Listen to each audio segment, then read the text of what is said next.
यूं ही नहीं ताज ताज बन जाता है। शिल्पकारों का हुनर और चुनिंदा संगमरमर ताज को नायाब बनाते हैं। कुछ ऐसे ही चुनिंदा जगहों से बस खास ही चुनकर लाता हूँ। कतरे कतरे को मैं हीरे सा परखता हूँ। यूं ही नहीं मैं रजनीगंधा बन जाता हूँ। चोरी वाले एटम बम की कैसे धज्जियां उड़ गई हैं। पीएम मोदी ताबड़तोड़ मीटिंग्स कर रहा है, उधर राहुल गांधी एंड टीम का हर झूठ कैसे पकड़ा जा रहा है। उपराष्ट्रपति चुनाव में इंडी वो कौन सा कैंडिडेट लाया कि हंगामा मच गया। अब इन सब के बारे में आपको बताता हूं। 3 दिन से राहुल गांधी पूरा दम लगाए हुए हैं कि चुनाव आयोग का नाम लेकर नरेंद्र मोदी के खिलाफ माहौल कैसे बन जाना है। इसके लिए बिहार में रोड शो कर रहे हैं, वोट चोर गद्दी छोड़कर नारे लगवाए जा रहे हैं।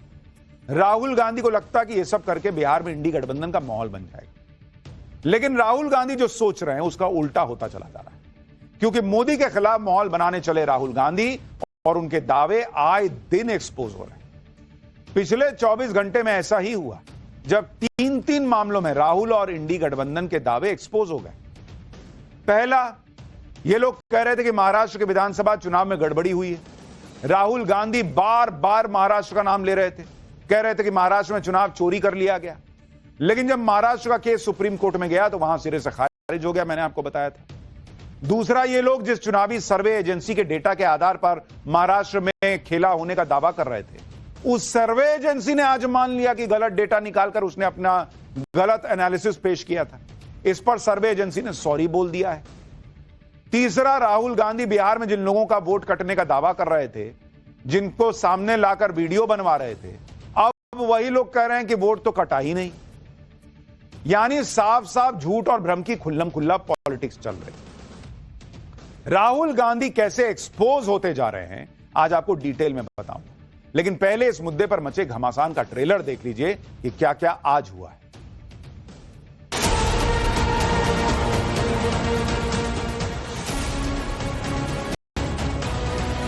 गठबंधन की सरकार होगी, फिर हम आप तीनों को देखेंगे।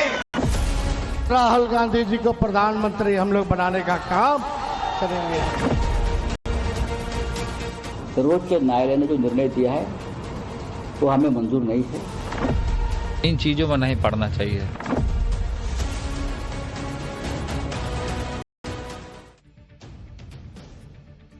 किस तरह से इस देश में झूठ और भ्रम की राजनीति चलती है, यह हमने 2024 के चुनावों में ऑलरेडी देख रखा है। संविधान बदलने के नाम पर इतना झूठ फैला दिया गया कि लोग धोखा खा गए। उसी का नतीजा हुआ कि इंडी गठबंधन को कुछ सीटें ज्यादा मिल गई। अब राहुल गांधी और इंडी गठबंधन वही फॉर्मूला फिर निकाल कर ले आया। इस बार इसको वोट चोरी का नाम दे दिया और इस पर जितने झूठ हो सकते थे उतने झूठ आए दिन फैलाए जा रहे हैं, और वो भी ताल ठोक ठोक के, जबकि इनके एक एक दावे एक्सपोज होते चले जा रहे हैं। जैसे ये लोग कह रहे थे कि महाराष्ट्र का चुनाव चोरी हो गया, वोटर घटाए बढ़ाए गए, वोटर लिस्ट में खेला हुआ। राहुल गांधी बार बार ये बात कहते रहे, और राहुल गांधी की इस बात को सच्चा साबित करने के लिए कांग्रेस के नेता और उनका इकोसिस्टम कोई भी डेटा कहीं से उठाकर दिखाने लगता है। ऐसा ही एक डेटा पर ये लोग आज एक्सपोज हो गए। चुनावी सर्वे करने वाली एजेंसी है CSDS। उसने महाराष्ट्र का एक डेटा बताया था जिसमें लोकसभा चुनाव और विधानसभा चुनाव के वोटर्स की तुलना करते हुए 2 विधानसभा क्षेत्रों के आंकड़े दिए गए। इसके मुताबिक लोकसभा चुनाव में रामटेक विधानसभा में 4,66,203 वोटर, जबकि विधानसभा चुनाव में रामटेक में 2,86,931 वोटर थे। यानी 2 चुनावों के बीच 1,79,272 वोटर कम हो गए।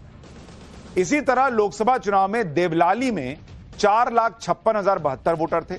विधानसभा चुनाव में देवलाली में 2,88,141 वोटर होने का दावा CSDS ने किया।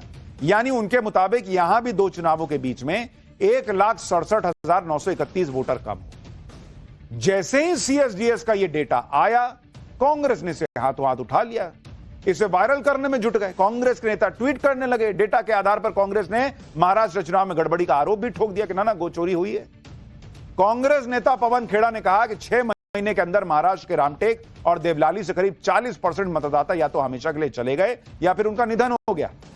पवन खेड़ा ने कहा कि चुनाव आयोग चाहता है कि हम इस आंकड़े पर यकीन कर लें। लेकिन पवन खेड़ा को यह ट्वीट, आप देखिए उनका ट्वीट आपको दिखा रहा हूं, यह ट्वीट डिलीट करना पड़ गया है क्योंकि जिस सर्वे एजेंसी सीएसडीएस के डेटा को आधार बनाकर ये लोग गड़बड़ी के आरोप लगा रहे थे, कह रहे थे कि देखो राहुल गांधी सच बोल रहे हैं, उस एजेंसी ने खुद सामने आकर अपने डेटा पर माफी मांगी।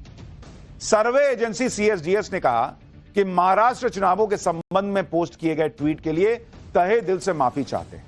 2024 के लोकसभा और 2024 के विधानसभा चुनावों के आंकड़ों की तुलना करते समय गलती हो गई। दिए गए आंकड़ों को हमारी डेटा टीम ने गलत पढ़ा। ट्वीट को अब हटा दिया गया है। हमारा किसी भी प्रकार की गलत सूचना फैलाने का कोई इरादा नहीं है। अब सवाल एक बेसिक सा यह है कि पिछले साल करीब अक्टूबर में महाराष्ट्र में चुनाव हुआ, अभी हम अगस्त के महीने में, इनको 10 महीना ऑलमोस्ट लग गया यह समझने में कि इनकी टीम से डेटा समझने में गलती हुई है। सीएसडीएस को 10 महीना लग गया और यह सिर्फ इत्तेफाक है कि कल सुप्रीम कोर्ट ने वो केस ही खारिज कर दिया जिसमें कहा गया था महाराष्ट्र में वोट चोरी हुआ है, और अगले ही दिन सीएसडीएस माफी मांग लेता है। 10 महीना में इनको माफी मांगने का नहीं सूझा। सुप्रीम कोर्ट का फैसला आया, अगले दिन माफी मांग लिए कि हमसे गलती हो गई थी। जैसे ही सीएसडीएस ने अपने गलत डेटा के लिए माफी मांगी, कांग्रेस नेता पवन खेड़ा ने धीरे से ट्वीट डिलीट कर दिया। अब आप सोचिए किस तरह की राजनीति हो रही है। पवन खेड़ा ने कोई माफी नहीं मांगी, सीधा ट्वीट डिलीट मार दिया। बीजेपी ने आज इसी पर कांग्रेस की जमकर क्लास लगा दी। सुनिए बीजेपी प्रवक्ता। कांग्रेस के नेता पवन खेड़ा इस पे ट्वीट करते हैं, फिर डिलीट करते हैं। राहुल गांधी के बेबुनियाद आरोप भी सीएसडीएस के डेटा पे आधारित हैं। 40 घंटे तक ये जो झूठ परोसा गया, जो अफवाहों का बाजार गर्म किया, हमारे लोकतंत्र को कमजोर करने के लिए, निर्वाचन आयोग पे बेबुनियाद सवाल उठाने के लिए, इसकी जिम्मेदारी कौन लेगा? क्या राहुल गांधी देश से माफी मांगेंगे?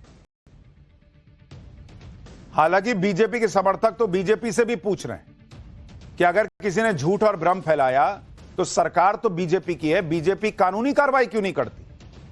खाली प्रेस कॉन्फ्रेंस कर करके माफी कब मांगेंगे, ये देखिए गलती कर दी, वो गलती कर दी, यही बोलते रहेंगे। जिस रामटेक विधानसभा से हारने के बाद कांग्रेस और इंडी गठबंधन सवाल उठा रहा था और सीएसडीएस के डेटा के आधार पर 40% वोट कटने का आरोप लगा रहा था, उसकी सच्चाई भी आपको बताता हूं। महाराष्ट्र विधानसभा चुनाव में कांग्रेस शिवसेना उद्धव गुट का गठबंधन था। रामटेक सीट से कांग्रेस खुद लड़ना चाहती थी, लेकिन यह सीट शिवसेना उद्धव गुट को मिल गई, जिसके बाद गठबंधन में कलह हो गई। कांग्रेस के दो नेताओं राजेंद्र मुलक और चंद्रपाल चौकसी ने निर्दलीय लड़ने का ऐलान किया।